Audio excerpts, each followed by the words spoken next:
is what it is, yeah. All right. And we're rolling, so you can start whenever you want to start. We're here, No Prisoners Podcast. I mean, we should shout out the studio, right? Yeah, Yeah. LBK, Design Build, Doylestown, PA, on the edge of Buckingham, PA, Pennsylvania. Hell yeah. You're probably close to us if you're listening. If you're far away, good for you. Yeah, good. We got an amazing guest tonight, repeat guest. It's actually kind of unique situation here. We only you've seen the movie Double Dragons. Have you seen Double Dragons? I have not. Have you seen Double Dragons? No, what is that? Well, so there's like these, I don't know if they're brothers or if they're both orphans. Made that whole part up. I have no idea how the beginning of the movie starts. 90s ninja film. Beginning, these two guys are fighting and somehow these artifact ninja swords come together and these dudes become like these super powerful ninjas because their swords combined somehow. Don't even know, but Gilmore will pull it up. We have one of the Double Dragons here tonight. Yes. But the other Double Dragon isn't here tonight. He's at girls' night. I heard he's flying solo. He's wingman for his girlfriend. She had to go to girls' night, and he went with her. That's what I heard. That's true. There's no other guys there. That is true. So, I mean, Nick's kind of serving his time. We've all done it. Salute. We salute our fallen comrade. Shotgun, shout out. Shotgun shout out. So we have Steve Servis here, which I'm really excited. Actually, I wasn't even upset. I knew he thought I was going to talk shit on him, which of course am. We're definitely going to. But I get to talk to you guys as individuals, but very rarely I'm going to say the public. Yeah. Oh, It sounds official. No, sure. The public don't get to see you as individuals. Yep. Yeah, I've never done a podcast without Nick. I think I've only done one event since we started this without Nick. So everything we do is together. So it's a little refreshing sometimes to be apart and we both have our own personal lives and our own personal commitments. So yeah. So how do you guys, now that you guys are, moving into different houses and starting lives separately, is that like better for the business or is that? I mean, I think ultimately it's going to be. It's a little bit of just a growing pains for us. We've never been apart. We're 28 years old. It's the first time we've lived in separate houses.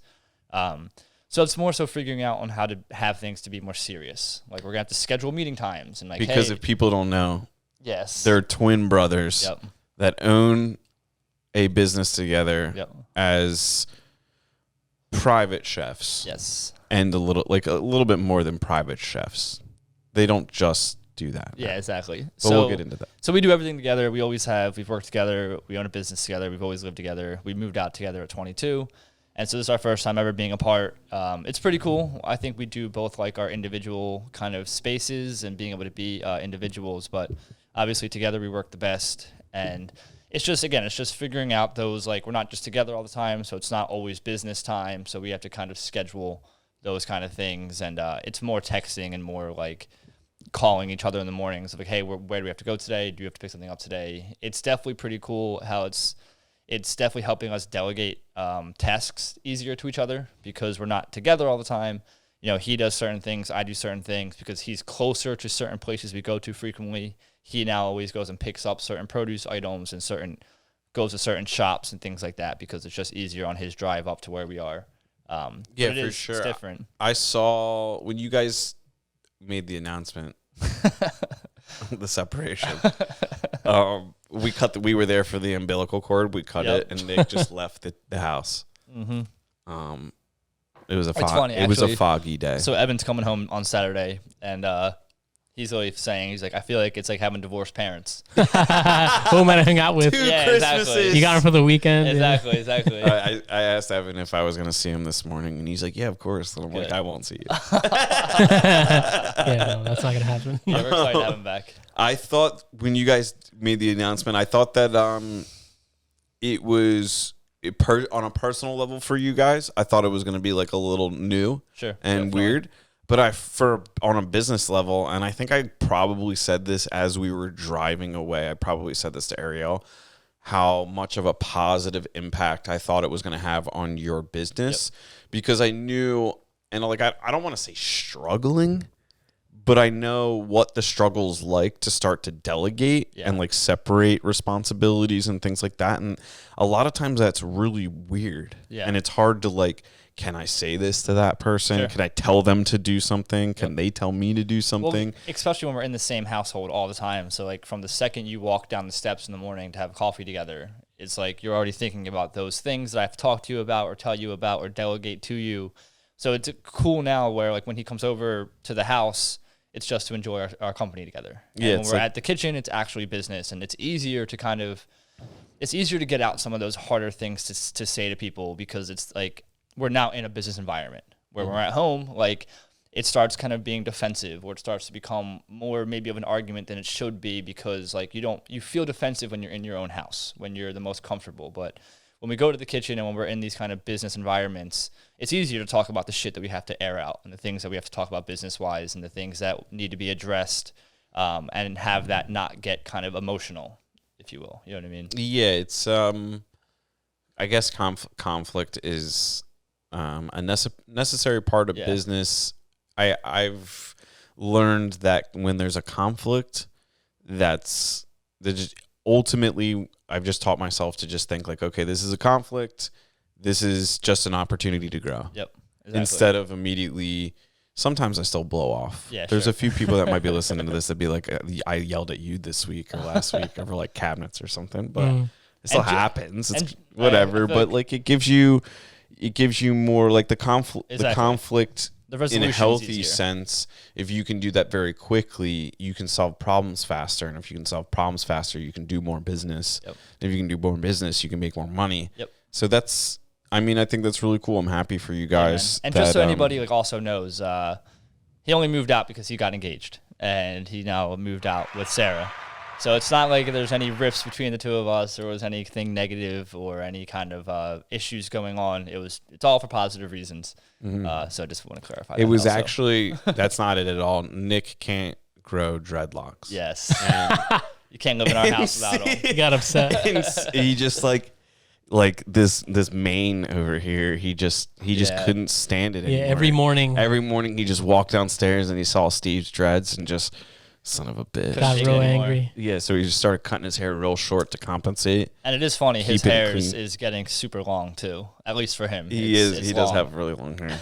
Yeah, no, but congratulations to Nick. Yeah. He's engaged. Huge. He now lives with his fiance. Yep. He spends a lot of time with her. Yep. And, he's spending tonight with her as well. Yeah. So incredible. He's an incredible guy. Yeah. He's a great fiance. That's a major personal thing that's changed recently, which is awesome. Yeah, dude, that's great. What I don't even know what to start at. I see you so much, but so much happens even every week that I don't know. I guess I want to say congratulations to you and like everybody in your family for like the farm. You guys have been working on that place talk about that. nonstop. Yep. Every time I text one of you guys, at least one of you guys is there. If I drive past every day. Funny seeing you drive by I drove past the other day and I don't even think I realized I was on the same street as that farm. And then I just saw you guys out front and building a chicken coop and I was like, oh, I know where I am now. Yep, chickens come next weekend. Yeah. Where are you guys at in terms of having people stay at the farm or hosting people at the farm? So hosting, we're going to start hosting events. You've probably seen, we've already announced 3 farm series events that we're going to do. The first one being March 13th, the second one being April 17th, and then the third one being May 22nd. And that's just going to be a public event where we're going to sell, 12 people. You come to the farm. It's going to be our dinner thing. A little bit different of a kind of themed. So this first one we're doing in March is going to be just the kickoff. So that's going to be the menu that we're serving in March already. Maybe some slight tweaks just to kind of say thank you to the guests that kind of came to the event. And so we'll have them come in. They'll sit in that community room, how you kind of see right there. Can you look up the moon schedule? That's a big deal. I want to see if the moon, if it's a full moon on every one of these dinners. You guys are being weirdos. That'd be cool. And then so that'll be the 13th, a normal kickoff kind of our dinner. March 13th is the next one. So that's the first one. 3 weeks away? Yeah, about, yeah. Okay, and you have on Mondays. Any of that sold yet? I've 2 tickets. I've had a couple inquiries about it. just getting people to kind of commit to the guest names. Like we always tell people, send us the names of the guests and the amount of people you want to reserve for. We've had people ask, do I have to do all 12 people? Can I do 6 or 8? And for that, it's however many you want. If you want to do all 12, cool. But if not, it's just however many that we can take. What is, like, how are you guys charging for this? So this is just going to be our normal rates will apply. So it's $200 a person for this. Is that a full moon on March 14th? Nah, third quarter. I don't know anything about moon cycles, Full dude. moon would be on the 7th. I know, pretty good amount of moons. Dude, do we have any dinners happening on full moons? No. Damn. Nah. Next. What about new moons, though? New moon? New moon's pretty good still. Not really. Not really either. All right. Next time. We'll get them next quarter. We'll get them next quarter. But yeah, so no, just our normal rates.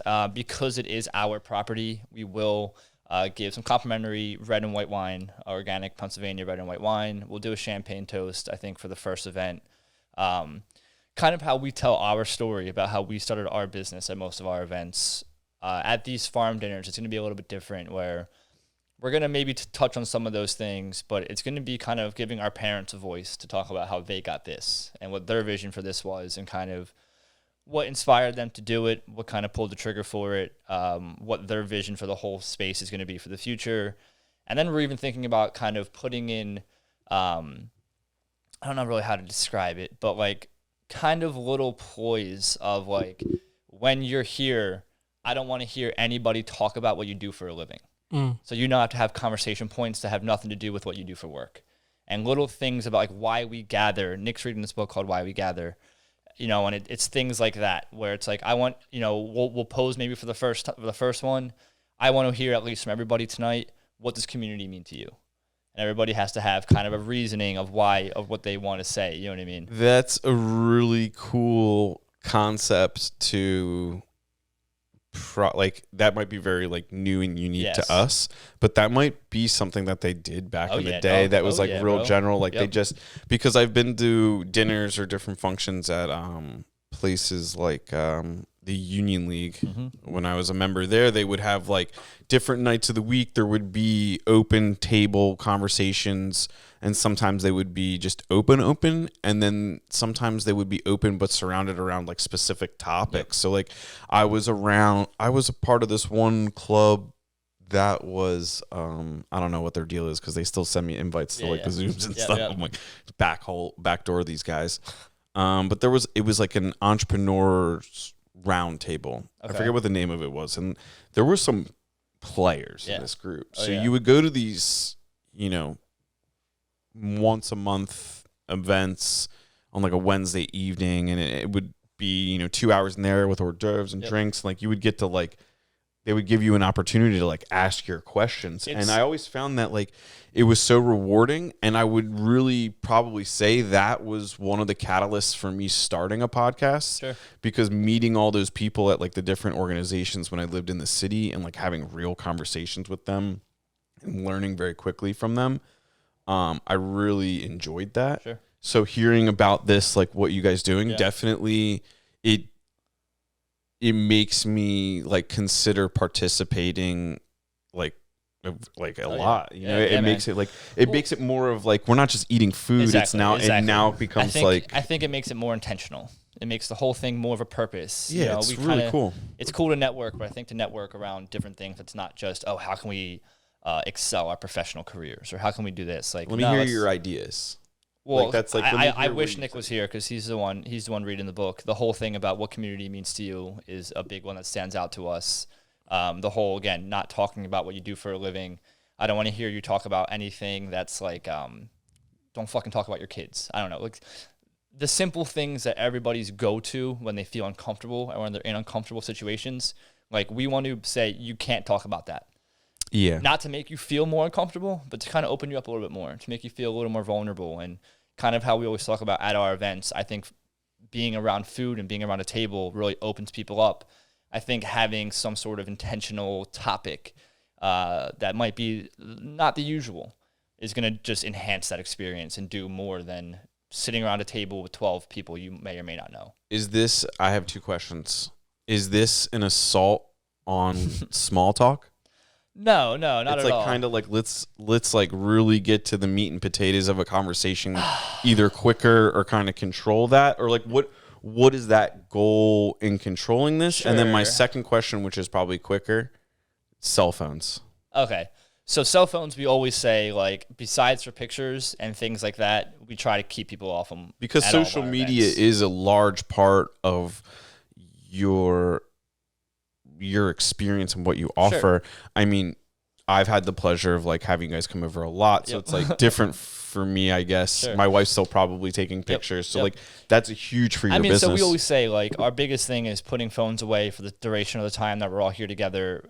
Aside from pictures and things like that, we absolutely encourage people to take pictures and kind of capture the night.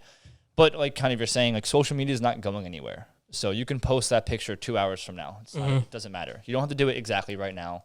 Don't stop what you're doing to make a fucking bullshit caption while we're sitting here and you're taking away from everybody's experience. Like, take the picture, put your phone away, come back to it later on, and post it tomorrow or something like that.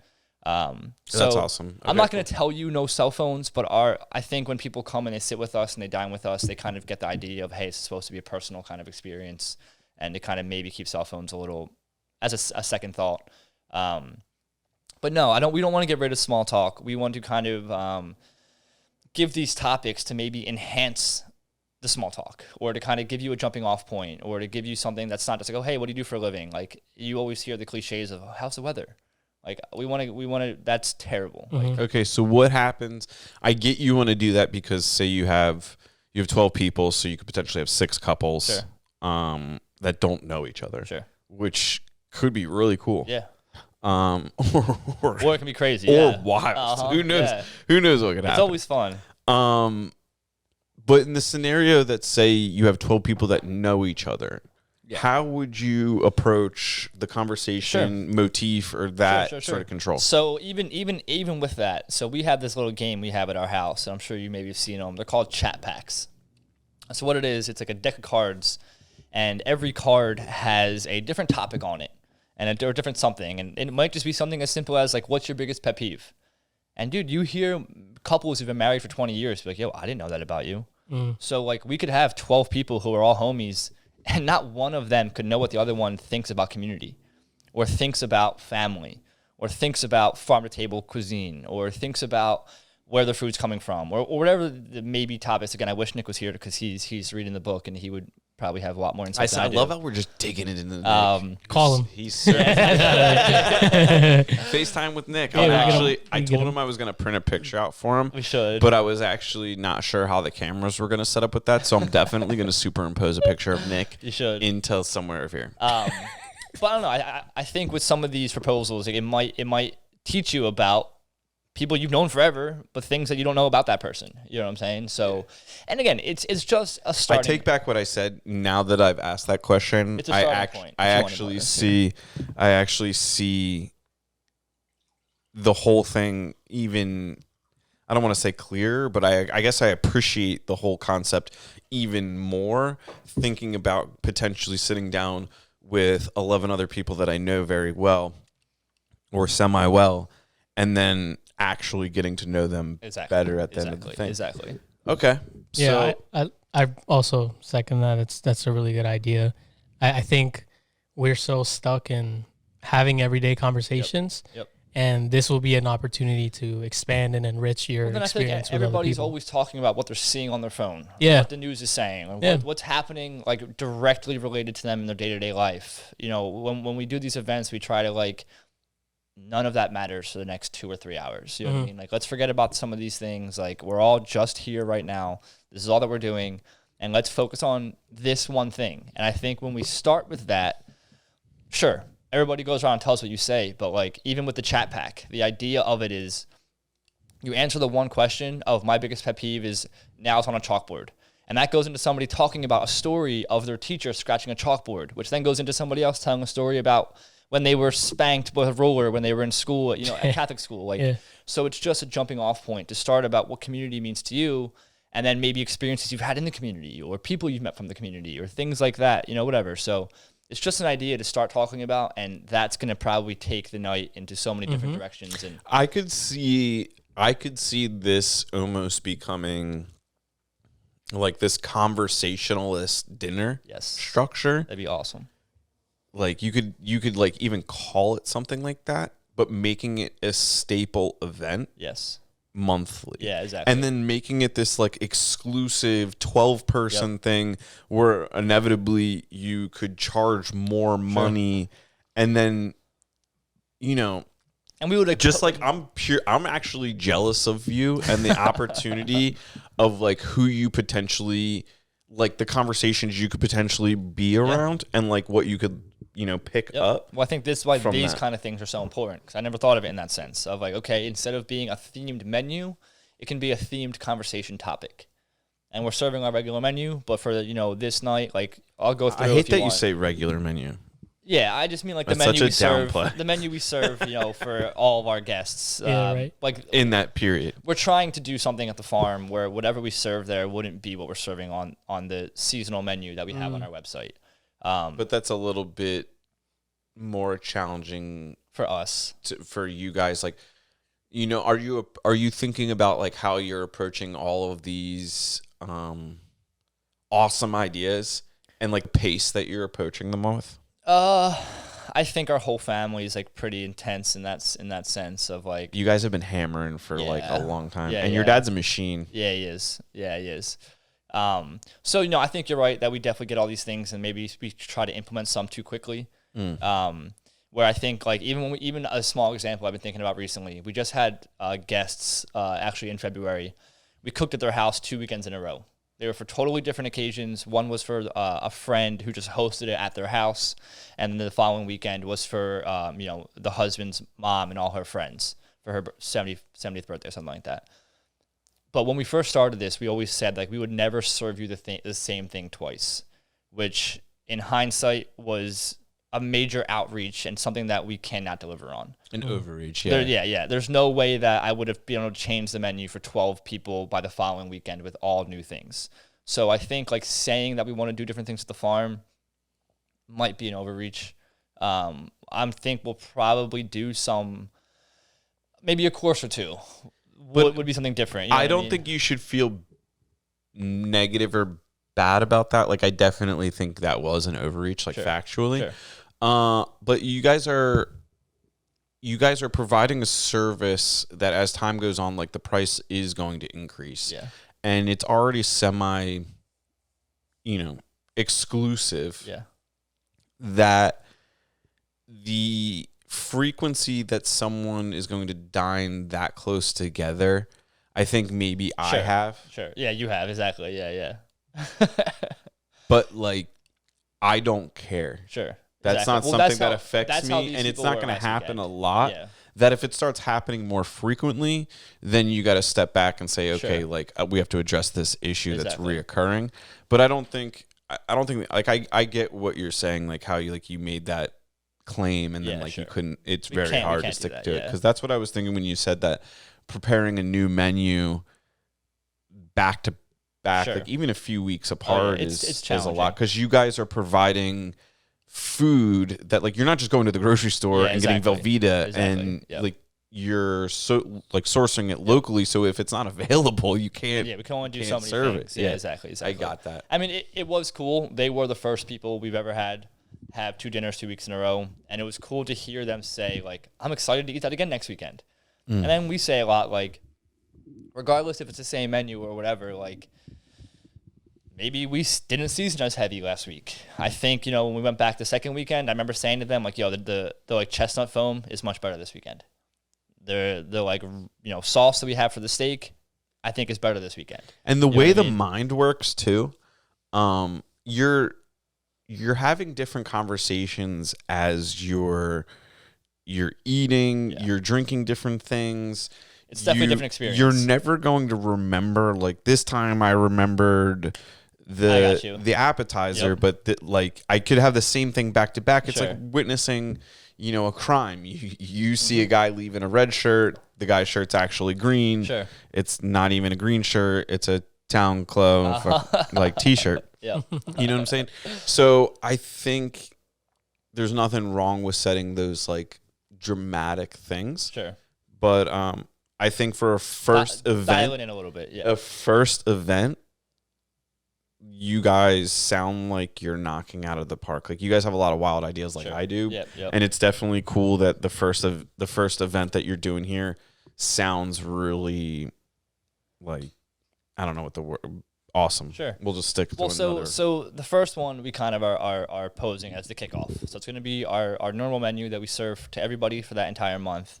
The one in April, we're going to do a guest chef. So Nick's actually going to be in Rome that week. So it'd be me and a guest chef. We'd collaborate on the courses, and that menu would definitely be one that we're not serving to other guests that month. That would be whatever me and this chef come up with, and that'd be the one in April. And then the one in May, we're going to do every course, we're going to pick some seasonal, like spring ingredient, whether it's foraged or it's farmed, and like the dish is going to be around that spring ingredient. And so throughout the whole menu for May, we'll highlight a morel mushroom, we'll highlight asparagus, we'll highlight a ramp, we'll highlight fiddleheads, we'll highlight certain edible flowers that come around in that time. We'll highlight probably spring lamb, will maybe be the entree, and things like that. Maybe strawberries if they come in that time. And like that one's supposed to be all spring, everything fucking spring. That's the menu for May. And then after that, we're hoping that we'll have all the septic and everything will be done. Everything will be dug up. It'll be finished, and we'll have all the permits approved to do the actual rentals. And we'll be able to start doing the actual plan of what this place is supposed to be. And dinners will just be an add-on kind of thing, or a once a month kind of exclusive type of deal. We're really just doing these three to kind of help us get through the next phase and to just help make some money for the mortgage and to, push the whole thing along. You know what I mean? Yeah, bridge the gap, because ultimately the goal for the farm is short-term rental. Sure. Yeah. Like a residence. It's more of like a destination type of place. So for anyone who doesn't know, my parents do short-term real estate investment and property rentals up in Lake Harmony. So they have 4 vacation homes there. It's been wild to watch their journey with that. We started 8 years ago. My parents almost got divorced because my mom was like, "You're fucking gonna spend all of our money and we're gonna lose everything." And the house my dad got up there is a gold mine. And my mom was telling me recently that, like, I think when we bought the first house, it was something around like there was 75 Airbnbs up there, and now it's something along the lines of like 560 or something. Like it's something staggering. I'm not sure, I'm butchering the numbers probably, but it's something crazy. And so we got in at a really cool time, and now we have 4 properties there. So I think they're taking their vision of seeing it from the outside, at least in Bucks County. I don't think Airbnb or VRBO is a big thing in Bucks County. We have tons of bed and breakfasts and things like that, but I don't think like the privately owned properties is a major thing. I know for a fact right now there's not one in Pipersville, which is where we are. So You guys are kind of going off the exclusivity model. sort of. And I just think like maybe people in Bucks County haven't seen the potential success in what this can be. And my parents maybe have from an outside perspective of seeing it up in, Carbon County where we are in Lake Harmony. And so they want to bring it here. And the idea of this is to be sort of that destination resort kind of escape. You can stay on a farm. We're not near anything major, but we're close enough to all major towns and anything like that. We're probably 10 miles, if not less than that, from New Hope, from Doylestown, from all these other places. And then with that, with what we all do for a living, we can do amenities or add-ons. So you can add on a dinner with us. You can add on yoga classes with Amma. We're going to put, a yoga studio above the garage. Certain little things about how like we're close to the Giant. If you wanted to do Giant direct, you can order all the food. We'll go pick it up for you and stock the house. So when you arrive, there's already food, there's already alcohol, there's already things that you need, so you don't have to go pick it up yourself. That's fire. We'll offer things like that. It's like high end. That's so cool. I mean, Airbnb. we'll have the garden and the chicken coop. You can go pick your own eggs every morning. We're gonna try and, just like everything we do, also be sort of educational. So we're gonna have compost bins in the house. We'll have chicken food bins in the house. So like compost your food scraps, put your food scraps in the chicken bin, so we can feed our chickens. We can compost for our garden. So it's like the idea. It's like a mild, A retreat kind of place almost. Well, if have you ever will. heard of I think they're called dude ranches, like out west. I've where heard of it. I You don't- can yeah, I don't go know and what you it is literally exactly. pay to work on a farm. Yeah. But it's a mild Exactly. form of that where you're kind of like. exactly. Has anybody? I don't want to say pushback, but have you had any people like skepticism with the idea because I think the idea is killer. And the only reason I think that is because countless times we've gone away. Yeah. We've rented a place in the middle of nowhere that has like sheep and some random lady living on the edge of the property. And you just watch the sunsets. You do this. You go hiking. You don't see that many people. So that's kind really of the plan. We're also, again, so because we're so close to everything, we're going to try to go to places like Durham Hill, Audi Mansion, the country clubs that we've worked at and have connections with, and try to almost pitch to them around like, you all have beautiful wedding venues. You have awesome spaces here, but none of you offer housing. So like, can we sort of get into your contract's a bad word, but can we have maybe an agreement where when you send out your package of information to the potential, grooms and bridal, can we be involved in that? And can, like, if you need housing, hit up these people first. We can sleep 14 people in our house, so we can sleep an entire bridal party or entire groomsmen's party, or the in-laws or whatever the case might be. So for a place like Durham Hill that has zero housing offered, like, we're not even 2 miles from there. So, like, could we arrange to where, like, you tell these people about us and we give you a percentage of whatever we rent from referrals from you kind of deal? I don't even know that you would need to do that because you guys are already, like, I wouldn't throw that out there right off the bat because you guys are, just by you existing, you are benefiting their business and making them more viable because there may be people that come and say, hey, this would be a great place to get married. Yeah.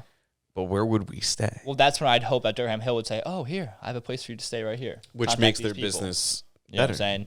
So, again, that's awesome. You know how we always are. It's all about cooperation. It's not about competition. So if we can work with some of these places where you have overflow or you have this, like, can you send them our way? And we'll do the same for you kind of deal. You know what I mean? Yeah. That's kind of the big picture of the whole thing. The dinners is a really fun idea. It's something I'd like to do monthly or even quarterly, but I think it would be a great way because you guys, or you and I have talked to, I'm pretty sure it was you and I, talked about like the volume of people and taking the business to like the next level. And how do you do that? And I know we've kicked around like a lot of good ideas and bad ideas. We'll talk about that too. And one of them was kind of just like, I said, why don't you just put a minimum on the experience so that when you do it, because there was nights where I'm talking to Nick or you and you're like, tomorrow we're doing a 14. Yeah. But you're cooking yesterday for two people. Exactly. Yep. So I was kind of like, well, how can you make the 14 the more consistent experience? Yep. I see this as like one of the ways you lock down a Saturday or a Sunday or like we're trying to do or these, an off we're night. Trying to do these 3 on Mondays. Dude, that's a perfect. You know what I mean? That's a perfect thing because a lot of people will call them.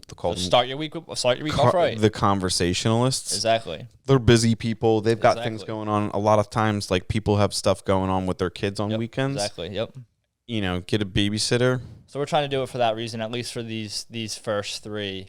Again, it'd be great that once we have all the permits ready to do the actual renting and housing, that we never have to cook here again unless we choose to. It'd be awesome that my parents run the whole thing and it makes money that way. And then we block out certain things. Like we want to do retreat weekends.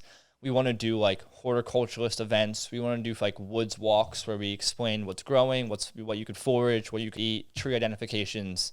I have good friends who are horticulturalists and stuff like that. Come talk about what's growing there. Talk about how like we want to be true stewards to the land. I know that's a very kind of cliche thing people are talking about nowadays, but be able to show people like these are the kind of grasses that we put in because our property is so wet. So these are going to go way deeper into the soil. It's going to absorb more water and retain more moisture, and it's also going to help our soil, be stronger and kind of more nutrient dense and have more kind of microbiology in it than just the average fucking Kentucky bluegrass that you see in everybody's lawn. You know what I mean? That KG, terrible. dude. Yeah, dude, it's terrible. I can't stand it. So there's a lot going on with that. What I want to say, like, I know you guys are just doing these dinners to kind of like bridge the gap. Yeah. But that's business and that's entrepreneurship. Yep. And I think it's sometimes that's like a perfect example for people that are maybe curious or reluctant to start their own business. Yeah. you don't have the next thing. Like you can't always wait for like that next thing to just like metastasize or grow and just like exist. You have to put it together incrementally, and like we're watching that happen in real time here. You guys bought a property, and to make it work, you guys are taking what skills you already have to make the next set of skills happen. And it's like your dad is involved in real estate and stuff like that, and you guys probably don't need to do the dinners, but it is making a huge difference until we get permits to do the rentals. Like we're still on the hook for over a $5,000 mortgage. Yeah. So until they can rent it, like we have to do something. My parents don't make money to just pay that like it's willy nilly. Yeah. So these are just ways for us to help bring in revenue over the next couple months until we can put it out publicly that hey, we're good to go. Everything is set. That's awesome. With the septic, they're putting in a new sand mound. They're running water to our garden, so I have a water spigot at the garden. They're running like electricity to the garden. They're going to run pipes under the driveway and into the pasture, so there's no more puddles next to the driveway. We're putting in another like 45 feet of parking to have an actual parking lot. They're paving the entire driveway. So like there's a shit ton of stuff going into this, like, and they don't want to put it out of saying, hey, we're ready to go until all of that's done. And so like there's nobody coming to rent and the fucking yard's dug up. And there's trucks constantly coming and going. And you have to like work around other people being there kind of deal. So until we can do that whole thing too, which should be done by May 1st, we have to do something. You know what I mean? That's awesome. And you know, that's and these events are kind of what we specialize in, and my parents can help us, and we can, you know, raise at least almost half the money for the mortgage by doing an event. And we, you know, with this, like when we do these here, like for Nick and I at least, just, you know, personally, like we're not going to get anything from that. Like we're doing it at cost, I guess, and everything's going to go to my parents to help pay the mortgage. You know what I mean? Yeah. To make the dream happen. Exactly. That's awesome. Yep. Dude, I want to say thank you for bringing the coffee. Oh, yeah. I think you know that I'm like a fiend for this stuff. Yeah, same with me. So actually in this coffee, I put a little, so I have gifts for both of you. So there's some dried wild harvested reishi mushroom in this right now, which is great to drink. In the coffee? Yeah, in the coffee. So it's great to drink at nighttime. The coffee is okay to drink at nighttime? Well, the reishi mushroom is good, but not the coffee. So here's a bag of reishi, and then here's a bag of chaga. Okay. Chaga you will never get. These only grow in the northern hemisphere, so on birch trees, which we don't have in Pennsylvania. I got bags for you too, Gomar. Oh, thanks, man. Can you see this? Yeah. But so those are like, this is great in the morning and the afternoon, the chagas. It's great for common colds, great for just a stressful life to kind of balance out stressors and drop your cortisol. Dude, thank you. And then the reishi is just the fucking mushroom of immunity. It's just the best thing ever. I've had reishi tea before. Yeah, exactly. It's really good. We'll have to crush some up and snort them after the show. Yeah, exactly. So this is a wild story with the mushrooms. So from doing this business, we've obviously reconnected with tons of old friends and tons of people in our lives in the past. And so we were born on County Line Road. We lived right by the Navy base, and we had these neighbors, Linda and Lisa, who would babysit us, you know, whatever. And we moved away when we were 7. I think they came to our house one time. We never saw them again, never heard from them again. My parents kind of stayed in touch because Linda does like travel booking. She's a fucking travel agent. And so my parents have had trips booked through her, but Nick and I never talked to her. We've never seen any of them, whatever. Just so happens that Sarah and her mom get their hair done by Lisa. So from us doing this business, we've now reconnected with them and cooked for them multiple times, done a pasta class for their son. But these mushrooms all come from her uncle who lives in Connecticut. So these are Northeast. These are from Connecticut, yeah. Yeah, so these aren't from PA. And so he's like, yeah, these don't, you can never get these in PA. These don't grow anywhere in PA. Why? Because they only grow on birch trees, which only grow in like a colder northern climate. So they don't grow on any other tree besides birch. Reishi grow on eastern hemlocks, so you can get them around here. Still a little bit more north. You couldn't get them probably in Bucks County unless you knew like a dense hemlock patch, which I don't know where specifically where any of those are. So these grow on a birch tree, natural birch trees. Yes. So like the birch tree that's in my mom's yard, probably not growing any chaga. It could potentially. I don't know what it takes to produce chaga. Next episode. Yeah, that'd be cool. Featuring Nick. Yeah, exactly.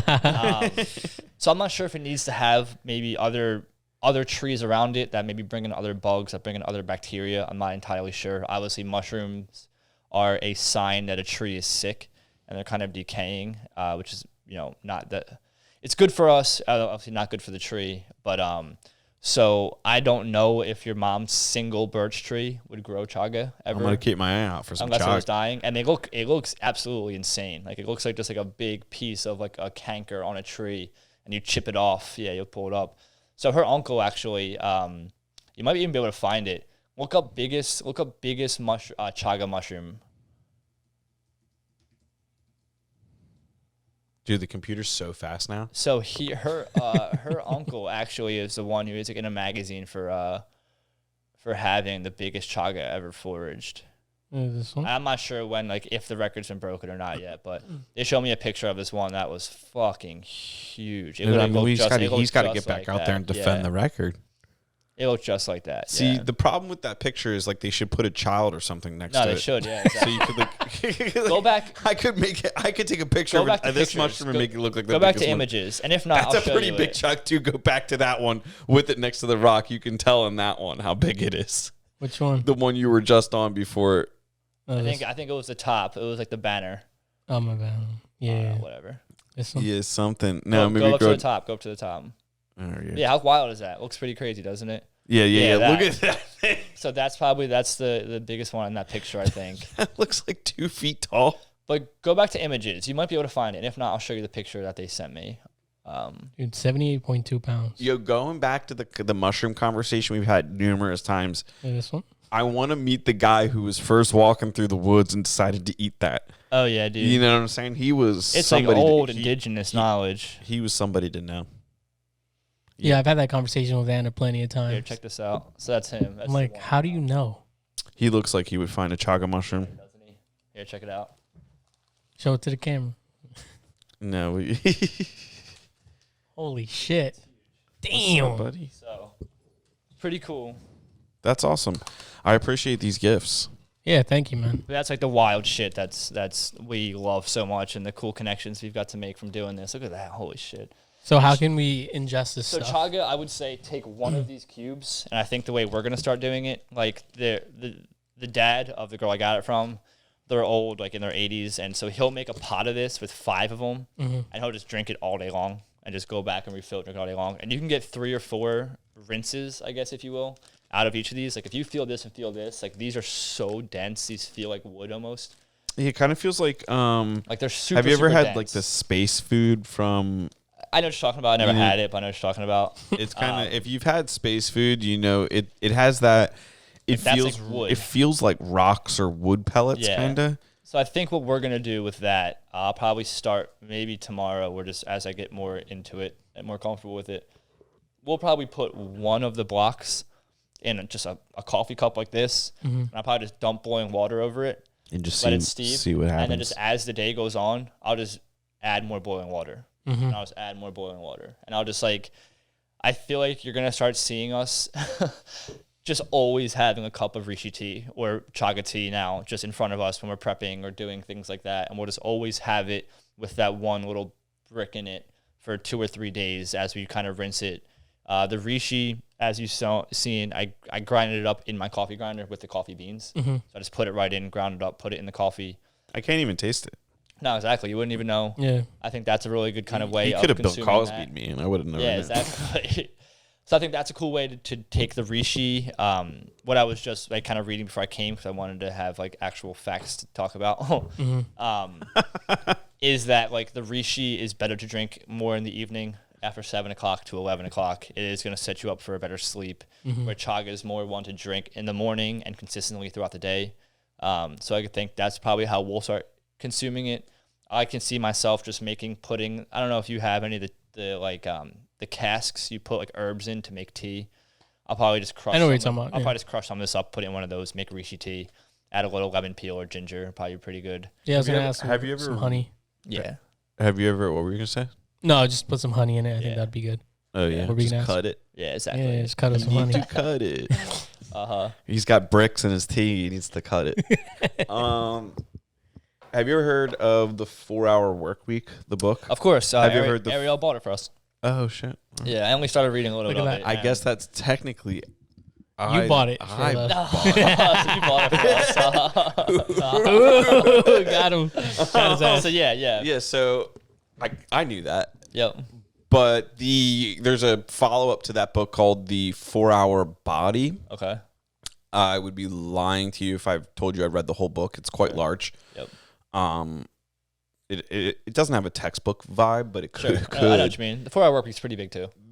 Yeah, the 4-Hour Body is like 3 4-hour work weeks. Oh God. Tim Ferriss dives into the mushroom thing pretty hard. Yep. I think in that book. Okay. So if somebody's listening and they want to, there's this mushroom Combo. world is It's fascinating. it's blowing up right now. I think it's always kind of been a thing. But I think it's definitely more mainstream now because you have like Tim Ferriss, Joe Rogan. You have people that are Four Sigmatic. The guy's name's like something wild, but he has a book called Healing Mushrooms, and he's the founder of Four Sigmatic. It's like Giannis something, I think. Yeah. Four Sigmatic is. Four Sigmatic's a good company. Is the Healing company Mushrooms is a great book. I actually sent it to the farmer we lived with because he was having some health issues. It's that one right there. Yeah, exactly that one. Yeah. Healing Mushrooms. Yeah, Taro, whatever his last name is. Taro Asako That's a great book. It has awesome recipes. So like that mushroom you see in the top left with the fan, like that's a reishi mushroom.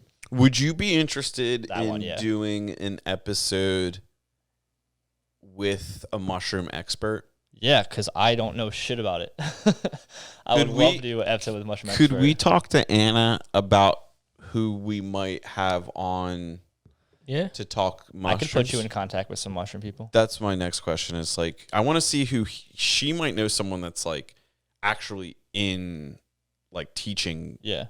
Like that could maybe educate us on some sort of level. There's some cool I want to companies get around somebody, here. I want to get like a street guy. Like I want to get like a corner boy. I got you in on the that mushroom too. game, like somebody out there in the forest, like hustling mushrooms. Our buddy Chris Dara. But I also want to get someone that like a science in person. a lab. Yeah. So not at the same time. Primordia is a company based out of Philly that's really big in a lot of nice restaurants. We actually buy from them at the farmers market pretty frequently when they're there. We might just have Anna on. Because I don't know a lot about it. She knows a fair amount. Yeah. I feel like Anna could get us as a science. Sure. Well, we used to go on a lot of not forage. We didn't forage, but we would go and identify mushrooms, and we used to do it.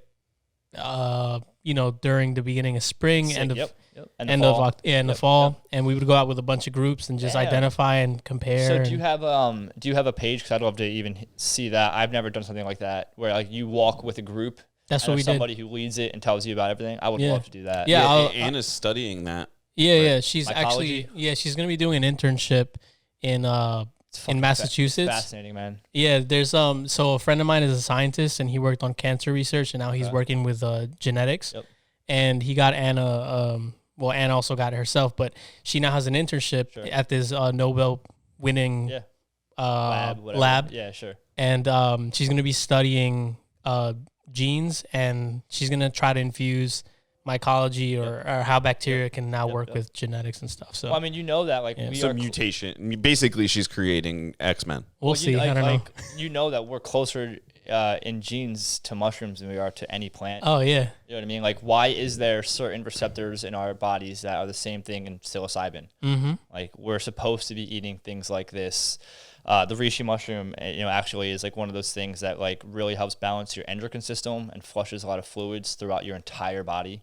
So like it's something that helps like the entire genetic makeup of your body, which is insane that they don't tell you that shit. It's incredible. That's why I want to get a person on here that's really knows the science. We're talking about this stuff here, and it's getting me jazzed up. Yep. And I want to start going down holes and talking stuff Read about that stuff book. that we don't know about. And I have so many questions. I know a pretty good amount about this, but I don't know the but like scientific you're talking terms. about like cleansing genetic, like that stuff is so wild. And when you like beta glucans and adaptogens and your triterpenes and things like that are inside. It's like beta glucans are the cancer fighting things inside the mushrooms. Mm-hmm. So if you're buying mushroom powder that has the BG, beta glucan, that's like the anti-cancers, the anti-stressors. Adaptogen just means that it kind of helps your body function the way it's supposed to. Yeah. So Tulsi basil is a big one. Reishi's a big one. Like you take these things and it helps your body do what it's fucking supposed to do. But what's wild is that like we have two things here. Yeah. On planet Earth that I would say 99% of the people listening right now don't know anything about. Yes. right? And these are just 2 things. Yep. How many more things are there that we don't know Yes, sir. about? There's an herb for every ailment. You know what I'm saying? So when you go down these, like when I have gone down these, and I always approach it from. You know why that. You know why that is. Well, dude, yeah, we're not Come going on, to get bro. We canceled know right that. now, bro. We're trying to educate Open people. that third eye, bro. Yeah, Exactly, yeah, bro. man. We know this. What I'm saying is, we've lost track of a lot of this stuff. Like, And we always when talk I about, when like- I look at this stuff, I do it from a very data. I prefer the science end yeah. of things. Yep. And when you get into the science of mushrooms and you start understanding how they communicate with each other, Yep. how their root Yep. systems The work, mycelium and trees communicate. it is insane. It's kind of. It's cool. It's not surprising to me yeah. that we don't learn about any of this stuff because Yeah. we don't even learn about personal finance. Damn, it's cool. It's like chestnut mushrooms. Yeah, Gilmore took all these pictures. Yeah. Oh, well, exactly. Well, again, we go into and we all know We know why. We Yeah, all know why. exactly. We don't need to go down. We're not. Illuminati exists. We don't need to do it. Exactly. But yeah, these are just a little bit of the That's the cool. trips we would go on. It was so yeah. much fun. Like I got to go out and learn a lot about why Anna's so interested in Yep. in mycology and whatnot, and And met just a lot of being cool in people. nature is just fucking. Oh yeah, dude, it's such a literally a breath of amazing. fresh air. Exactly. Everybody needs. I think if everybody could do something like this, even just twice a year, our world would be totally different. Oh yeah, completely. Totally different. My mood completely changes anytime I go out in the woods and Dude, come 2 back. minutes standing at your feet in the grass Yeah, will change your mood. You know what I Yeah. mean? Like it's crazy. dude, I went to there's this one like greenhouse place up in Olive Gardens. no, it's called Otts. Oh yeah, it's free. It's fucking awesome. Yeah, I dude. went there. dude. I went have, there. They also have like the Mum Mountain. Yeah, The dude. first time I went Yep. to the Mum Mountain, it was a total letdown. Yeah, But me the too. inside of the place is dope. Oh, it's beautiful. Yeah. I went there with my coworker because it was on the way to a job site, and when we came out, we felt so refreshed, man. like the humidity in there and seeing all the greenery. Yep. it You were just- all the way out there. yeah, we have a job way the fuck out there. Yeah, It's cool. Yeah, it's cool. We've gone there a couple times. It's cool that it's just like what is it? Longwood Gardens in Kennedy Square. Awesome, beautiful. It's like 5 times bigger But than. you need to get tickets for that. But you got to pay for it. You fucking walk right in. It's just free. It's a store. You can buy stuff. I think There's also these things I've heard about called parks yeah, that's that true you can too. go to. But you can't see a lemon tree in a park around here. You know what I mean? Which is pretty You fascinating. can plant a lemon tree. It won't do well. I mean, you could go straight. You last could too go. long. You could go Banksy on it and just do like a pop-up greenhouse in Yeah, the middle exactly. of a Tyler Park. What if you were just known for that, building mini greenhouses and just like setting Just them leave it on up there. without Just send them permission? in. That'd be greenhouses. sick, dude. Be like, oh, he struck again, That'd dude. be We have sick. another lemon tree. Who is this madman? That'd Yeah. be cool. Just like a bunch of. Well, that's like the whole argument goes into. I think like Philly Orchard Project does a good job at it. Like What is it? Philly, I think it's called Philly Orchard Project. It's like, why are all of the trees on the streets in Philly not fruit trees where homeless people and people who are in poverty can get food from? You know what I'm saying? Like, I understand the whole thing of like Well, I it mean, creates a there mess is- and these things, but like Have you ever been to like a place, like a tropical place where there's fruit trees? bananas and oranges and It is lemons. a mess. Yeah, but it's fucking awesome. It's supposed to be a mess. So do you want to start creating fruit trees to like feed the homeless people on the street is just encouraging more homeless people to live on the street? That's not. I'm But gonna I feel push like, back I don't on know. I that. feel like there's things where like, okay, you put a fruit tree on the street for a homeless man to eat. Well, now the homeless man's intrigued about maybe learning about where food comes from. And it's I maybe, don't think so. I think Justin, you're I don't know, man. reaching so hard there. The homeless man isn't concerned with that. But like Gilmar just said, I feel like when you're in nature and you get this fresh breath of fresh air, like it totally like just realigns you. I feel like, and so you like, would have to plant a shitload of trees You in would, you Philadelphia would. to But I'm make saying, the homeless imagine a man feel like fucking- he's in nature. imagine a homeless man being able to pick a fucking pomegranate off a tree. I think that would be a great. That's gonna really maybe change his paradigm about the way certain things are, and it might be more inspirational for them to fucking get their life together. And you know what I mean? Like, I love how optimistic you are about this I just know, situation, dude, and I'm nature's a not making powerful fun of you thing. at all. But I think It might be you're far so reach. fucking wrong. it might be very far reach. No, but so I don't know, man. so I get the motivation behind what you're saying is 100% true. I think that there's like preschools and different Yeah, things like sure. that where like you're, taking kids. I saw one the other day that was more of like a summer camp, and it is wild what they do with these kids and hiking in creeks and stuff. That's really cool. But as the homeless situation, the homeless man is out there because He chooses to be. No, he might have a mental health situation that we're not addressing. Sure. You know, so like to say that we're gonna plant fruit trees to like help to inspire the homeless. Look at this banana growing here on Chestnut Street. We got apples on Chestnut Street. That doesn't make any sense. Yep. I'm gonna go get a job. Hey, exactly. You never know. Yeah. It could be cool. I think that there definitely needs to be more trees in Philadelphia. When I lived in Passyunk area, I know that the Passyunk Civil Association, I think it's called, will plant a tree on your sidewalk if you apply for it. Okay. So they'll come out and jackhammer a hole in your sidewalk and plant a tree, because so many of the trees have died. Or I mean, it's hard to grow a tree in concrete. Oh yeah, it is. It's a hard knock life out there for those trees. Oh yeah. So, you know. But there are cool things like that happening in Philly. Philly John's another one, kind of really interesting, agricultural project that they're doing down in Philly, and she's a badass. But there's a lot of really cool stuff, nature stuff to do around, like in our area. I think it's cool that you're Farmer John. I'm sorry, Farmer John. Farmer John. Yeah, it's her. There's locally there's like the Churchville Nature Center. There's tons of We're blessed that we live in an area with a semi-abundance of things like this. Yep. So it's cool that you're capitalizing, like you and the family are capitalizing on nature for your new venture. Yep. That's cool. It's just awesome. I'm jazzed all up now. This coffee's got me zooming. Good. It's good coffee, I feel like I could solve any problem. Shout out to Backyard Bean. I'm sweating, dude. My palms are sweaty. These weak arms are heavy. Nah, bro. That shit won a Grammy. Oh, yeah, dude. And an Oscar, too. I was like queuing it up, and then I didn't know if anyone was going to pick it up. So I'm always going to pick it up. You crazy? We were at Vince's Pizza on Durham Road. Yep. The place is amazing. Vince Beats. I haven't Vince's. Hey. I haven't had to bring it next time. Giuseppe, more garlic. Middle of the summer, and they have like musicians and stuff playing on, Friday, Saturday nights or whatever. There's a guy who's playing, and he has a whole like MIDI setup. Like I don't even know how he's controlling the sounds that are coming out of everything. He's got foot pedals, everything, and he's jamming out. And then later on in the evening, he's just like playing a thing, and out of nowhere, my wife goes, "Dude, he's playing it. He's playing Eminem." And I was like, "How do you like?" Usually I'm the one that like picks up on noises like that. He's doing it. And then sure enough, he just starts going acoustic on. Nice, that's sick. Did you rap it? He did. Nice. Yeah, she did too. She slaughtered all the little kids there. She just rap battling them. Hell yeah, it's sick. Just knocking them over. Yeah, never been there. We drive by all the time. And they have a lot of really good pizzas that are, I don't know what you call them. They're just experimentals. Yeah, perfect. I like that. Exotic. Yeah, just, people that put pineapple on their pizza, they thrive at Vince's. Okay. Okay. This dude, bunch of crazy shit. Yeah, dude, they've got a beer wall.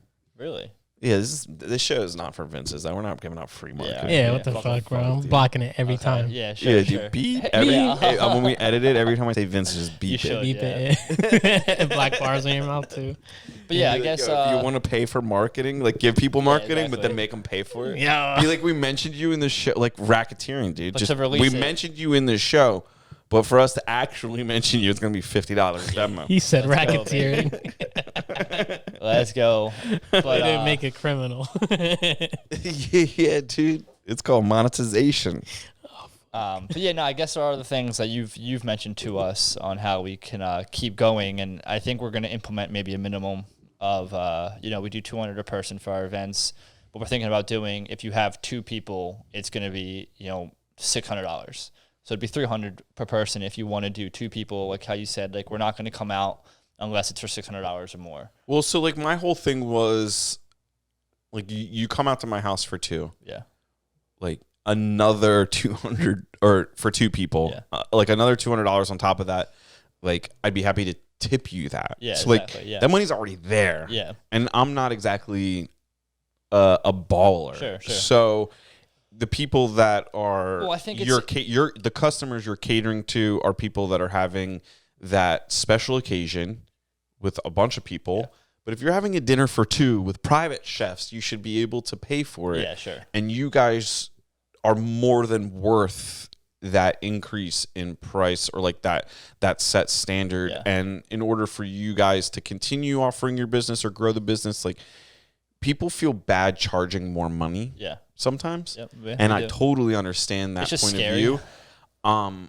I got to a point, it's sometimes still a little uncomfortable for me. I'm not going to lie that, like, when I send a proposal out, there's Yeah. a little, Yeah, exactly. Yeah, sure. did I do that one right? But I've learned from my lessons, not charging the right amount always catches up with you. Yeah. For, like, me in particular, like, our projects are quite long. If I say something's going to be 7 months and it's actually 13 months, I'm fucked. Yeah, exactly. So, like, I have to be okay telling you straight up, Yeah. this is what it's going to cost. And if you don't think that and we don't do business, that's fine. And I have to be okay with losing, like, that 7 months of income to lose the 6. Yeah, exactly, so it's sure. kind of like I've already when people are like, oh, you're really comfortable charging, it's like, because I fucking lost. Yeah, Yeah. lost a Like, lot. I've learned because I've been dealt the lesson where I was like, shit. Yeah, dude. And when people right now would be like, how are you so confident? I'm like, honestly, it's not confidence, it's fear. Yeah. Yeah. I'm afraid now to not charge enough. Yeah. But I also, like, I know that there's a fine line between charging too much and charging enough, and pushing that line. You have to be respectful. Like, you can't be charging more than you're worth. Like, you can't just say, like, Nick and Steve are charging that much, so I can charge that month, and you just got out of culinary school. Yep. No, Sure. go serve your time. Well, I think with that too, if people don't want to pay the extra $100 a person to have two people, well, that's going to now encourage you to find another couple. So maybe that helps us also, because maybe it's two other people who wouldn't have booked us unless their friend said, hey, I need you to come so we can hit a minimum. Didn't even think about or something like that. You know what I'm saying? That's a great point. So that's a great point. they either find a third person or they pay the $100 extra for the two people. And I'm not downplaying the experience for two people, because I've grown very. The experience from two people afforded me the friendship that I have with you and your brother. So it's amazing for two people. But it's a lot of fun when we do two people. But, like, the whole experience, like, sometimes I think when there's like four more or like when 6 you is guys, a great sweet spot. Yeah, 6 is it? Yeah, because I'm just trying to think, like, if I could get like I'm trying to think what the number would be, and if it's 6, I'm trying to think like Gilmore, Anna, like if you got like 6 people together that knew each other really well, and then you two, exactly, and we don't know you, like this is now an experience. It's a lot of fun. This is like hibachi on steroids. Like with 6 people, like 6 to 10 is really well. When it gets above 10, it gets kind of hard to control. We have to bring a server to help us serve. But like 6 people, obviously it's enough that you can entertain yourselves if we're cooking, but it's also not too many people where we can have open dialogue the whole time. It's easy for me to like just jump into a conversation and talk to them or go explain a dish. There are times when we do 10 people, I have to like, hey, like the next course, you know what I mean? And explain things like that. So like, it's fun when you can entertain yourselves as guests. You can have your own personal conversations, and then we can just kind of jump into them and just feed along with the whole thing. Where 2 people, it's a lot of like conversing. We're almost talking the entire time, especially if you're sitting. We do it sometimes where we're cooking right here and you're sitting right there where you are. And so like, there's never a moment where we're just standing there, just like watching you eat. You know what I mean? So we just try to communicate the whole time. We try and talk the whole time, which. Do you ever have people that, like, when you guys come over, it's the entertainment? Sure. So do you ever have people come over, like, have you come over and just like want to have a 2-person quiet dinner where like it's very romantic and you guys are just the chefs? Because I see you guys more as like the service experience, exactly. Not just like the chefs that come over. I wouldn't say like where they asked for that. There has been times where, we've had 2 people and they sit in a different room, and so we're not together. So that's a little more of a like kind of personalized romantic thing. But every time we come to clear plates or serve a course, we answer questions, we talk, we tell stories, we kind of mingle a little bit. Have you ever had anybody get in a fight? No. No. Not a physical, like an argument. Yeah. No. This plating is perfect, and then somebody's like, "Shut up." No. Everything's always. We always kind of joke about because we've had people ask a lot, like, "You ever deal with assholes?" And we kind of always say, like, "Well, one, you sought me out, so you found us and you invited us over. Two, you are in your home, which is the most comfortable environment for you to personally be in. If you're gonna be an asshole in that scenario, like, you're just a fucking real asshole." Mm-hmm. You know what I'm saying? And for us, because we work That makes sense. because we work for ourselves and there's no boss above me, I'm not fucking dealing with that. I'll pack my shit up and tell you to go eat shit. You know what I mean? So, like, if we want to come in and you just want to be abrasive and really unenjoyable and really close-minded to what we're trying to do, like, we'll just fucking leave. I don't need that. You know what I mean? So, no, we've never dealt with that. Everybody's very, very welcoming. Everybody's very lively. There is always one person at every event that we feel, which usually isn't the case, that we feel like we have to, like, win over, if that makes sense. You know, because of our appearance and the way we look and the way we come in and we're very lively, someone's always very skeptic, if you will. And so, like, we kind of always try to read who that person is, and we maybe give them a little extra attention, or we do certain things. And by the third or fourth course, when they can see, like, okay, these guys know how to fucking cook, that person usually becomes, like, the biggest fan. And we end up having the best conversation with that person, and we end up, like, really falling in love with that person who we were like, dude, when we first came in here, I thought you were going to be an asshole, and you're the fucking man. You know what I mean? So we see that a lot, which is, it's fun. But yeah, no fights, no arguments, no one being a dickhead or anything like that. It's usually just a very fun experience for everybody, Yeah, that's awesome. you know. But What do you got to say for yourself over there? You look like you got something brewing. Fuck. Nah, I'm on the spot now. we are talking to and going through a process of trying to get our first employee. Oh, no wow. shit. Yeah. Congrats. So that would be like this girl actually, again, always so cool with such small world type things. The podcast we just did recently on Opulus, Fran Walsh, we grew up in the same neighborhood. And, you know, growing up in the same neighborhood, we were kind of, us and this kid Jared, we were always like the black sheep. We were like fucking reckless, and we were bad kids when we were young. And so his family never wanted them to interact with us. And we also were on the corner house of the neighborhood, so it was like, don't go close to the street kind of deal where we lived. And so we never connected. We were never homies, anything like that. Growing up, we obviously always have shared mutual love and respect for what each other are doing. And so we did the podcast with him, which was really kind of a cool thing. But And that was the finance podcast? Yeah. And on that podcast, we just jokingly, we've been saying it for a while. I think you might have even told us, or I heard somebody on your podcast talk about it a while ago, like finding like a stay-at-home mom to do your books. Oh, yeah. It's the best plan. Or something like that. Yeah. And so I think we kind of did a little plug of like, if any stay-at-home mom wants to work for us, like we'll take it. And his sister hit us up and was like, hey, I heard this on Fran's podcast, blah, blah, blah. Like, I'd love to apply. And we're like, all right, fuck yeah. So we just met her at the Logan on Sunday. And it's going to be just more of a trying to figure out ways for us. Like we always talk about, we make money by cooking. So anytime that I'm not cooking, I'm not making money. So I need to figure out a way to delegate our responsibilities so we're meeting farmers and we're cooking and we're doing nature shit and we're doing things that people want to see. And so like her role would primarily be kind of taking over our emailing. So she would be checking our emails twice a day. She would be doing the follow-ups. She would be doing the answering. She'd be doing our bookings and our calendar. We would have like weekly meetings at this point to take, hey, here's who you're cooking for this week. And then like, because we're so just like, there's so much going on in our minds all the time, so many things that we're constantly doing, that like we could start looking into different softwares where like we now know, every year we've cooked for Joe Schmo on March 6th, and Joe Schmo doesn't like blue cheese, and their wife has a chestnut allergy, and this person has this, and last year you cooked for them, they had this menu. So we now kind of can tailor things to be a little more specific, a little more personal.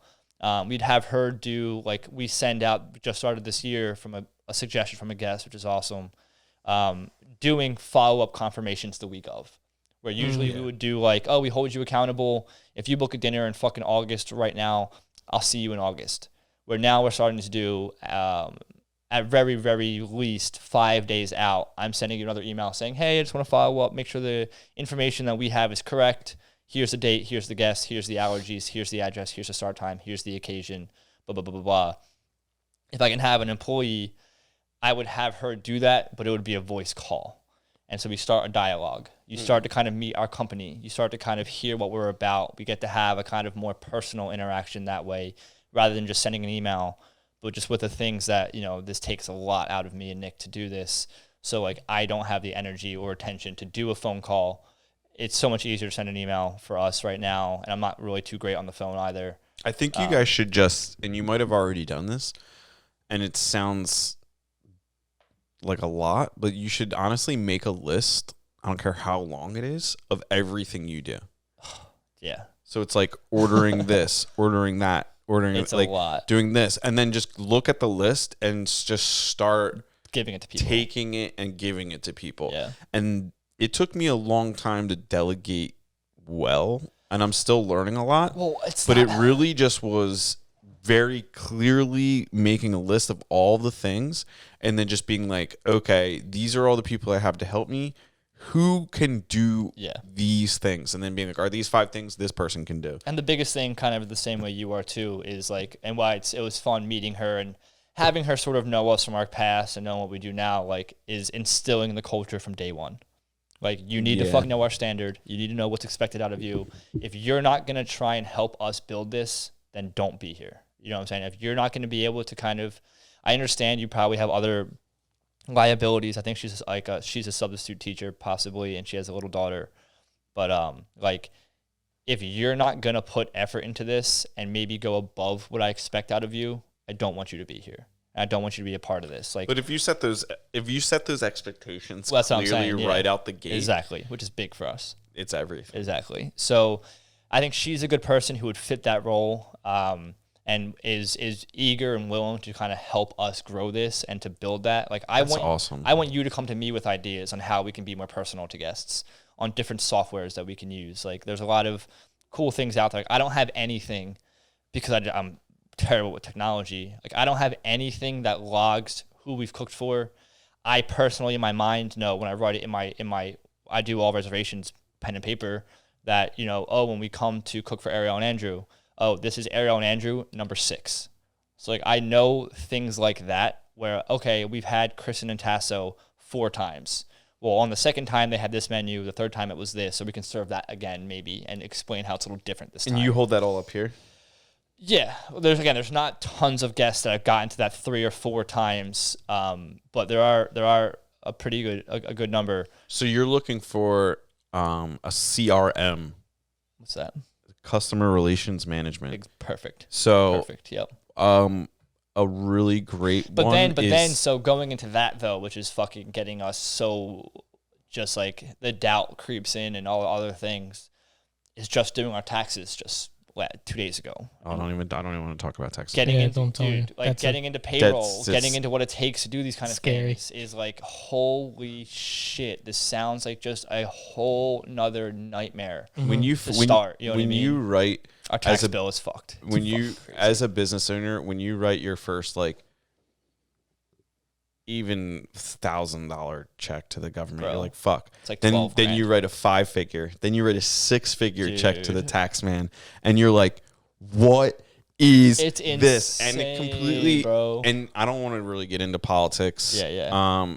But that, like, I'm socially liberal. Yes. But when it comes to everything else, I'm conservative till I die. Agree. Because like when you write those tax bills and you see this money just getting pissed away, and it really is helping no people. Like, no one. If the money I was giving to the government, or you were giving, or like the money we were paying in taxes, pull the chute after this comment. If I physically saw it making a difference, I wouldn't mind. I would not have a problem. I don't see that. But I don't see it. But like I get what you're saying. So like the CRM, I would really encourage you to check out. A really generic one is Salesforce. Okay. And you can customize it and work with Salesforce. It takes a little bit to set up because you kind of like, all right, I don't really like this. I'm going to tweak this, send them a message. But the platform as a basis, it's good. I'm pretty sure interacts with QuickBooks. Okay. The company that owns Intuit. I'm pretty sure Intuit owns Salesforce. Am I right? It sounds right. I think I can so. see that. Yeah, yeah. So like they integrate really well. Okay. And what you'll end up doing with Salesforce is like sending people birthday cards. Exactly. Sending anniversary. That's shit. exactly. Like, all it. right, these people's anniversaries this Or month. not Get even, flowers. Not we even need to, sending it to them, like just sending an email saying, "Hey, I know your anniversary's coming up. Would you like to book a dinner?" all that stuff you can do. Exactly. Like you That's can exactly what I'm fucking talking but about. you can automate that. Yeah, exactly. Yes. So it's like they just know So it's been 6 months since we last heard from you. Like exactly. Can you or like, hey, thanks for blah blah blah. Would you mind rating us on Google? Like that stuff. Exactly. So you can take your employee and then you automate what she's doing so Exactly. she can do other stuff. Exactly. That's the idea. Yeah. Or if she's taking my emails away, I can go do this. Yeah. You know what I'm saying? There's so many things that like we have ambitions to do. There's just so many things that are critical that have to get done every day that it's really hard to step off and do this. And truthfully, honestly, I wanted to bring this up when we were talking too. I think I'm 13 days into it now, and I see the benefit of the power list. I just started a power list journal. We just started it. I just started it in my pocket. I'm so happy I'm for you. 13 days in, bro, and I went from having a journal I journal in actually to having one I carry around that's just the power list. You're following like Andy Frizella's like True Power List episode True Power List, like 107 of 206 or some shit like that. Yeah. But like mine is just, like how kind of exactly what he says too, like you don't put the things you do every day on it. So like checking emails sometimes like that's doing your job. That's doing my fucking job. Yeah. Prepping is never a part of that list. That's my fucking job. Doing an event is never part of that list. But doing little things like tomorrow will probably be pick up microgreens, send Katie the information I typed up today for what I expect out of her, like little things like that. And I see how you move the momentum forward. And I see how I don't know if Nick's implemented this yet or not, but I see how right now I think I'm a little more into it than he is, with other opportunities that we've had presented to us. I think he's distracted by some of that still. And so I see having the power list and things like that. I see how you can fucking track your progress. You feel good because you're moving forward every single day. And it I don't know, it feels good. It has me super motivated to do those things. It focuses you, exactly. And that's what it comes down to is because when you have personalities we're all over the fucking place, dude. You and I are so all over the place with ideas and hype, and I'm very fortunate to have people like Gilmar and Ariel that can kind of tell me when my ideas have gotten too exorbitant. But the power list is, I do my version of the power list now, just kind of highlighting specific goals that I have to focus the energy. But I think that the power list focuses you because it takes away all of the things you have to do and just says what are the 5 most important things you have to do to move the ball forward, and only do those things. Exactly. And then when you're done those 5 things, that's a good day. Well, you also my biggest problem was I'll work until I'll get up at 4 a.m. and I'll work until I drop and still not be happy with and my not be day. satisfied with myself. So that's my my biggest benefit from the power list. And I'm still struggling with it. I'm very not. Well, you write down these 5 things, and I think about it to myself all the time. I'm writing down these 5 things to knock off, and I know I'm going to knock off these things. I know that I'm going to get pulled in 5 other directions that day. And I'm going to also accomplish 5 other things outside of this, which is also awesome. But especially, I feel like for me at least, I do it at night before I go to bed, or before I really settle down for the night. So it kind of allows me to reflect on what the day was just like, which is very beneficial for a nighttime routine. Okay. But then I also understand when I wake up in the morning of what my fucking day is going to look like and what I want to accomplish for this day. So I know when I wake up for the first, I usually do a lot of my admin, I call it admin work. Usually once I wake up, I'll make coffee, I'll sit at my island in our kitchen, and now I know where to focus for those 2 or 3 hours before I have to go to the kitchen and start my actual Because day. your list for that day is set the day before? Exactly. Okay, cool. Exactly. I always That do the day makes a lot before. of sense. Always, yeah. So before if you're making your list the day of, it can be a little scatterbrained. You're kind of scattered. That would kind of take, You know what I'm because you're saying? already in it. Exactly. So just me personally, I like doing it the night before. I think it's a way, again, to decompress the day, look at what you've done, think about what needs to be done tomorrow, It's also keeping me from getting too ahead of myself, which I think we probably both do a lot. Yes. Of like getting way too far in advance. Like there's certain things that I can't like. You can't skip steps. Exactly. Or like I don't know. There's people that I want to like clarify things with, but man, that fucking event's not for 2 months. I'll fucking wait. I can wait. There's something that needs to be handled today. I always throw that stuff. Like I have like a master list. Yeah.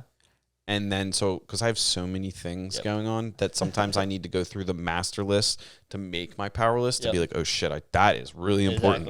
Exactly. I would have missed that one. So I'll occasionally, and my master list can be like, I think it's like 250 things right now. Holy shit, dude. So it's kind of like I've learned that like whenever I have an idea or I think of something, it goes like either whatever I'm writing or on my phone, and then it goes into the master list, and my master list is tracked.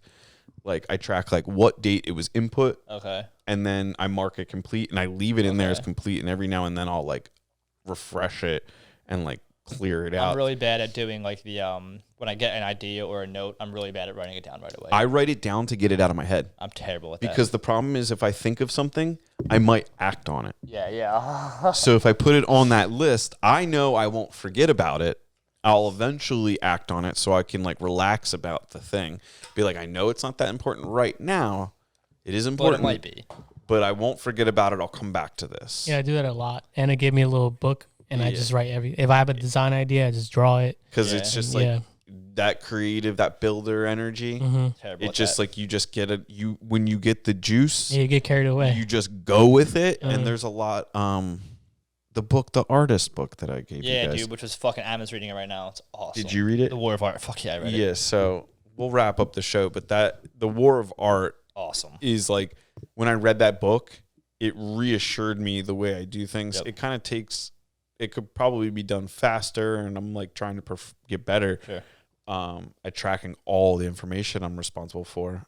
And I think that book helped clarify that when you get in that zone, that juice moment where you like get the momentum, you do not stop. You cancel everything. Well, I also like think you clear your schedule. He was talking about in that book that like there'd be times where he'd be writing and his wife would just like cancel their dinner reservations because she knew like he's in it right now.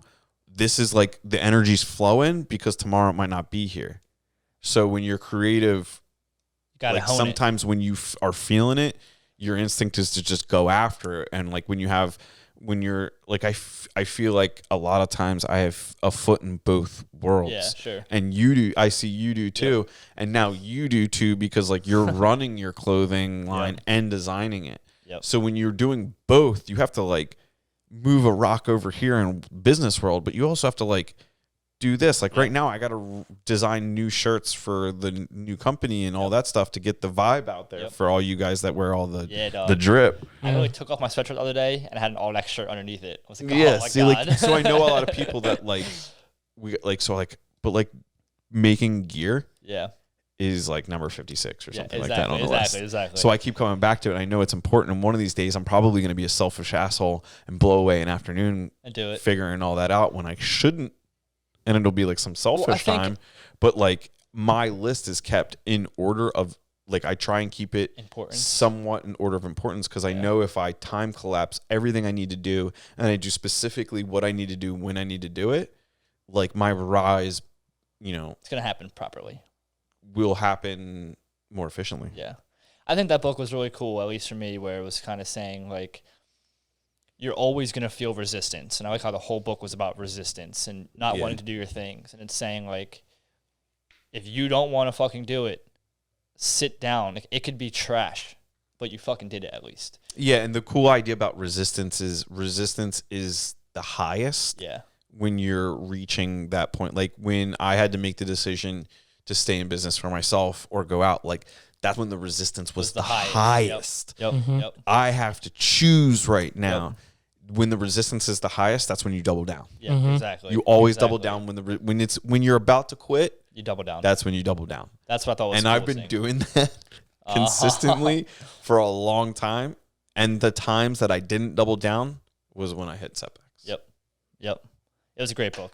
So like now I'm just like, especially after this last year of like stress and things like that, I've fairly committed to the double down lifestyle now. I also always like in things like that, and in all walks of life, in all careers, and all things that like. I always just like hearing how everybody goes through things like that. Everybody has self-doubt. Everybody's scared. Everybody feels resistance. Everybody's unsure about what's going to happen next or what they're going to do next. Or everybody doesn't have things figured out, but they fucking do it anyway. Like, I like hearing those things because I don't know, it just... You guys are doing it right now. You're exactly figuring out the farm. You guys are serving like badass. You guys came up with an awesome idea out of resistance. Exactly. The dinner idea came out of the resistance of the farm not going the way you guys anticipated. Exactly. Now you have a badass dinner idea that I know is going to kill. Like that idea is. So I like that part of the book. I like reading anything about that. I like fucking hearing Andy Frisella still talk about how every day is hard for him. Every day he doesn't want to show up. Every day is a challenge to get out of bed, but he fucking does it anyway. To be on the billionaire track. You know what I'm saying? I like hearing that from people, and it reminds me that like, okay, it's no different. You know what I mean? Like, and even with us, we go through them like everybody does. Like some days you don't want to do it at all. Some days it aren't fun. You know what I mean? Like, yeah, cool. We have this pretty interesting thing. We get to meet people all the time. It's fun, but it's also very energetically draining. It's very physically draining. It's very spiritually draining. And so like, not every fucking day you want to go up and do it, but I think it's those days that you don't want to is when it's most important. And I like hearing writers talk about that. I would never think a fucking writer has that, experience. And so I like writers. that stuff. Yeah, exactly. Easy ass job, dude. All you got to do is put words on paper. Yeah, what's going on here? Dude, you cut the work for us today for editing. Nice. There's I don't know, there's 80 million clips in this thing. Sweet. Yeah, I'm gonna have to watch the whole thing to make sure it gets clipped up right. Good. YouTube is gonna suffer under the wrath of Steve. I was thinking about that. I thought about that. He's like, I'm gonna drop this heat. Yeah, I'm gonna come in with the fire. Yeah. I still gotta go back, or one of us has to go back. Gary maybe has to go back and edit the Tyler podcast and get some clips out of that one. Yeah. There's a bunch of podcasts that like we just didn't have the bandwidth to do the amount of clips that were in the content that I'm sure if we stopped recording podcasts for 6 months, we would have 6 months of work cutting up old podcasts because there's so many clips in there that just like need to be out there. Mm-hmm. Ones that come to mind are like the Lance Bachman podcast, Black Flag Nation. Yeah. There was a Tyler comes on and throws a lot of heat in Yeah. there. I listened to that one. But dude, thank you for coming on and delivering the Happy smoke. to be back. Yeah, dude. Always love coming back. It's a nice studio. Again, congratulations on this. This is sweet. Yeah, it's new environment. Awesome. Looks badass. Cool. Fun yeah, to be here. It's gonna get better. Exactly. It's awesome. Yeah, we're Gilmore's got some cool ideas for how we can set this up in here that we're working out. Yep. It's always impressive. We're gonna keep growing the show, and then right now we're setting up to we just got banned from Google Ads. Really? Figuring that out. My kind God. Kind of a situation. I'll get it fixed, but the goal right now is increase not necessarily the volume of the shows, but the volume of the content that's getting out to the community. Sure. So sponsoring ads, doing things like that, but also charging for marketing. Yeah. As like the show right now is like the amount of viewership is going to grow quite dramatically with like our new plan. Yeah. Because now that we have like our systems, like I feel more confident putting the show out to a bigger audience. Sure, absolutely. It's definitely evolved since the first time. Yeah, like to be honest with you, I'm glad we didn't do it in the past the way people suggested because like we just weren't ready. Yeah.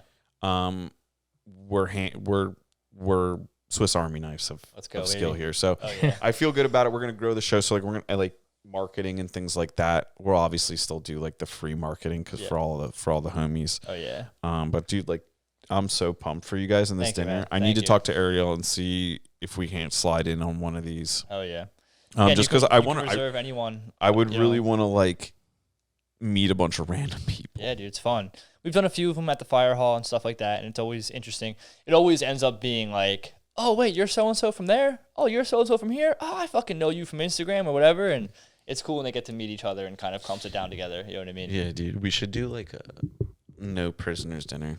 should. Like That'd an be fire. escape room, but with guests from the podcast that we've selected by hand. Yo, Oh, that'd be yeah. a lot of fun, actually. And we talk about doing like a Husbands and wives of like people we have all had on that could be cool together. Like one would be like Julie, yeah. Eric Mintel, Yeah, exactly. Dom, Yeah. and like just like get people together that like and just drop it and just see Drop what them happens. somewhere. Yep. Yeah, I'm down. Get Bucks County Mom on here. Yeah, dude. Yeah. Bucks Yeah. County Mom, dude. Ariel's been hanging out with her. They're like starting to be homies. Hell yeah. Dude, Jackie's the shit. They're gonna make a. They're like.